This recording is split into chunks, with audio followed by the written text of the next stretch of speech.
Malam udah tiba, lampu mulai redup, dan kamu udah gak sendiri lagi.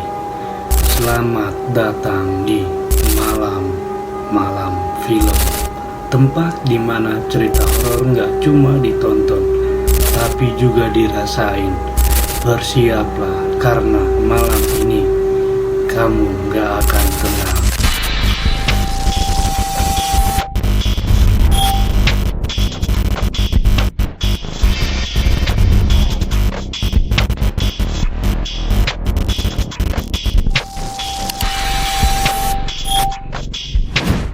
Halo geng, balik lagi bareng gua Zain Malik alias Zainal di channel paling horor tapi tetap santai, Malam Film.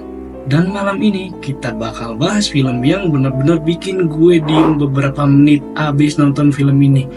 Judulnya Siksa Kubur 2024. Gokil sih. Nama saya Sita. Saya menghabiskan waktu saya sejak remaja untuk mencari orang paling berdosa.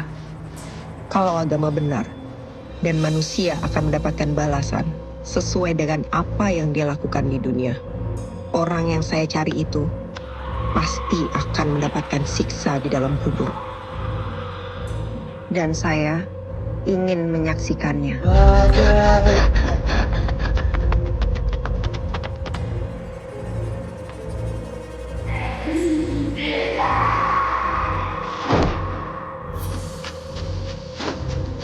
Nanti orang itu akan kita kubur di sebelahnya. Untuk mastiin kalau benar dia dapat siksa, berarti orang yang akan kita kubur juga akan dapat siksa. Orang ini siapa sih? Orang paling kejam yang pernah aku kenal. Kamu main-main sama agama sih? Gimana kalau ternyata agama itu benar? Mau mainin agama ya? Mau cari peristah agama? Kalau nggak ngerti agama, nggak usah ngomong agama. Kita langsung masuk ke ceritanya. Film ini ngisahin tentang Sita, cewek yang dari luar kelihatannya kuat, tapi hati kecilnya tuh rapuh sekali. Dia tumbuh di lingkungan yang keras, sering dipaksa percaya ini itu, tapi gak pernah benar-benar ngerti kenapa. Sampai suatu hari, hidupnya hancur, keluarganya meninggoy dalam keadaan tragis. Dan buat Sita itu jadi titik balik. Dia mulai bertanya-tanya, kalau Tuhan sayang sama gue, kenapa gue disiksa? Dia mulai kehilangan arah, kehilangan iman. Sita gak mau lagi nih percaya. Dia jadi skeptis. Tapi di saat yang sama ada rasa takut yang dia gak ngerti, yaitu takut tidur, takut mimpi, takut mati. Dan disitulah semuanya mulai aneh.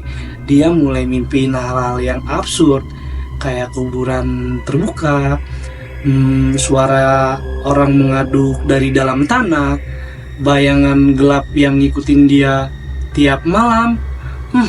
Awalnya dia mikir itu cuma halusinasi, tapi lama-lama semuanya makin kelihatan nyata.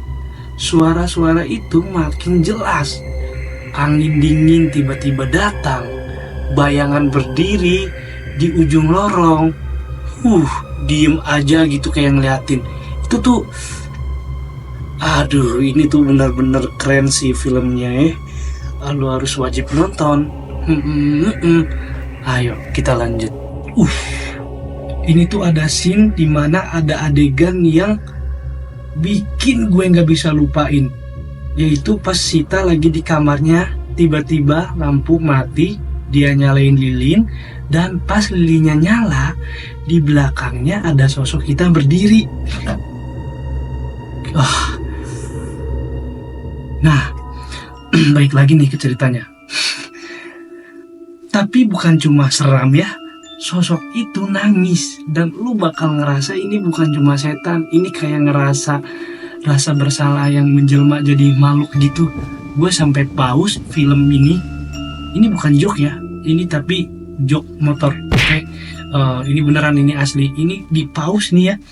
Taunya pas di pause ikan paus muncul.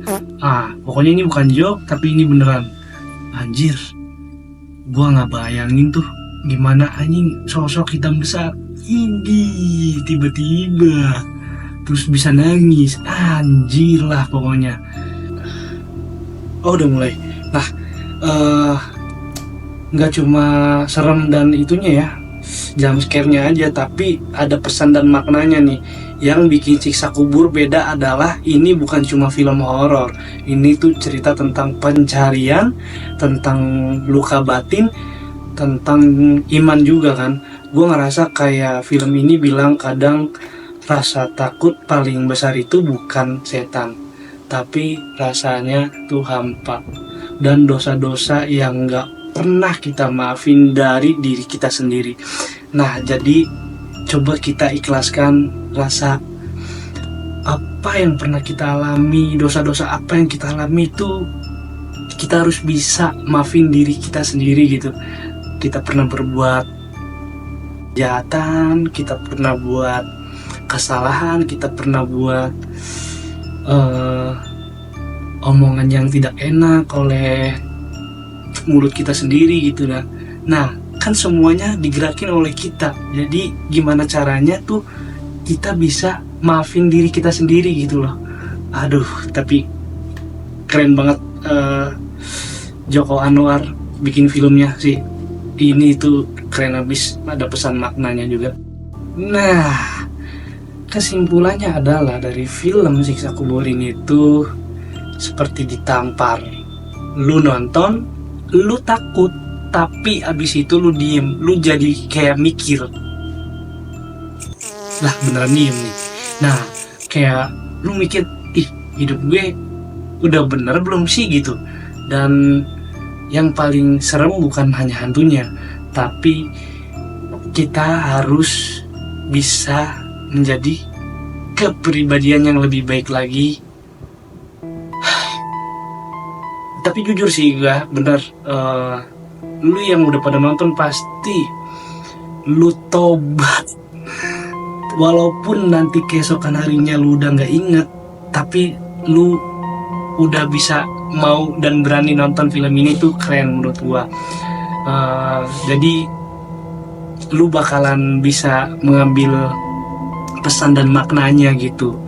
Jadi bisa keinget gitu kan. Kita tuh hidup di dunia cuman numpang doang, sementara doang gitu. Itu sih pertanyaannya, lu udah siap apa belum gitu. Oke geng, itu dia review soal film yang menurut gua salah satu film horor Indonesia terbaik beberapa tahun terakhir. Kalau lu berani nonton sendirian di tengah malam pakai headset, lampu mati, gue tunggu cerita lu di kolom komentar ya. Dan jangan lupa subscribe, karena di malam-malam film nontonnya gelap, ngobrolnya terang. Gua Zainal pamit, bye, dan jangan nengok ke belakang.